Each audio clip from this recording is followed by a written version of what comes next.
Assalamualaikum warahmatullahi wabarakatuh. Perkenalkan, nama saya Risa Apriani Fauzia.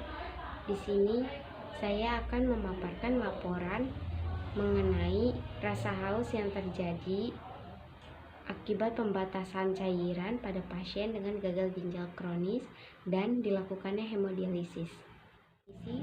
Keadaan haus merupakan hal yang umum terjadi pada klien yang sedang menjalani terapi hemodialisis karena gagal ginjal kronis. Keadaan haus karena sekresi saliva yang berkurang diperkirakan terjadi pada 70-97% klien hemodialisa. Hal ini sesuai dengan pendapat yang telah disampaikan sebelumnya bahwa rasa haus pada pasien gagal ginjal kronik dapat disebabkan karena pembatasan cairan, obat-obatan, fisiologis tubuh, maupun fisiologi penyakit gagal ginjal itu sendiri. Pada penderita hemodialisa adalah pembatasan asupan cairan. Tanpa adanya pembatasan asupan cairan akan mengakibatkan cairan itu menumpuk dan akan menimbulkan edem di sekitar tubuhnya. Kondisi ini akan membuat tekanan darah meningkat dan memperberat kerja jantung. Patofisiologinya dimulai dari gagal ginjal kronik yang akhirnya mendapatkan perfusi darah ke ginjalnya terganggu, mengakibatkan fleksibilitas parenkim ginjal pun terganggu. Nah, timbullah kerusakan. Kerusakan itu dibagi menjadi dua, ada kerusakan yang kurang dari 75% dan kerusakan yang lebih dari 75%. Untuk kerusakan yang kurang dari 75% mengakibatkan nefron hipertrofi. Akhirnya pemenuhan filtrasi beban solut dan reabsorpsi terganggu. Timbullah keseimbangan cairan dan elektrolit terganggu. Nah, untuk kerusakan lebih dari 75% itu tidak dapat direabsorpsi dan akhirnya mengakibatkan filtrasi yang berlebihan. Nefron tidak dapat mengkompensasi perubahan yang terjadi, timbullah keseimbangan cairan dan elektrolit yang terganggu. Dari situ, diuretik, osmotik, rasa haus, oliguri, dan peningkatan sisa metabolisme mengakibatkan ketidakseimbangan kimia darah yang akhirnya gangguan semua sistem tubuh.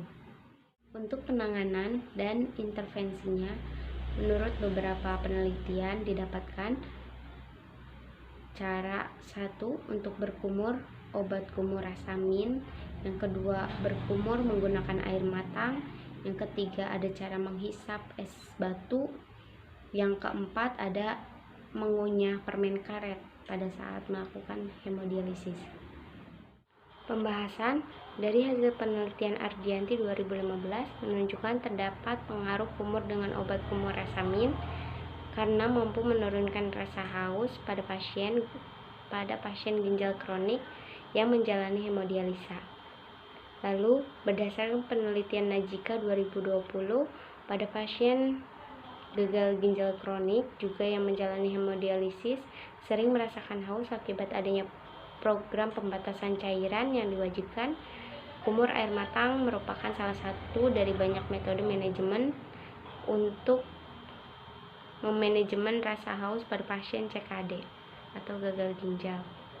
Ini sejalan dengan penelitian Dewi pada tahun 2021, terapi pengganti pada penyakit ginjal kronik yang banyak dipilih yaitu hemodialisis. Pasien yang menjalani hemodialisis sering merasakan haus akibat adanya program pembatasan cairan yang dianjurkan. Menghisap es batu adalah salah satu cara dari banyak metode manajemen rasa haus pada pasien penyakit ginjal kronik. Tujuan studi ini adalah untuk menganalisis intervensi menghisap es batu terhadap penurunan intensitas rasa haus pada pasien penyakit gagal ginjal. Penerapan studi kasus ini menggunakan metode asuhan keperawatan dengan mengaplikasikan Advanced Basic Practice Nursing pada 2 pasien yang menjalani hemodialisis. Lalu untuk penelitian selanjutnya yaitu oleh Fauzi pada tahun 2021 dari 12 jurnal dan artikel yang telah diterbitkan sesuai dengan kriteria inklusinya. menunjukkan hasil yang sama, yaitu dapat pengaruh yang efektif dalam mengunyah permen karet pada saat dilakukannya hemodialisis. Kesimpulannya, berdasarkan hasil penelitian, dalam mengatasi rasa haus akibat pembatasan cairan pada pasien dengan gagal ginjal kronik dan dilakukannya hemodialisis menyatakan bahwa masalah ini bisa menganjurkan pasien untuk berkumur menggunakan air matang, berkumur menggunakan obat yang berasa mint, dan juga mengunyah permen karet, dan menghisap es batu untuk mengurangi rasa haus pada pasien ginjal kronik dan sedang dilakukannya hemodialisis. Sekian dari saya, kurang lebihnya mohon maaf. Wassalamualaikum warahmatullahi wabarakatuh.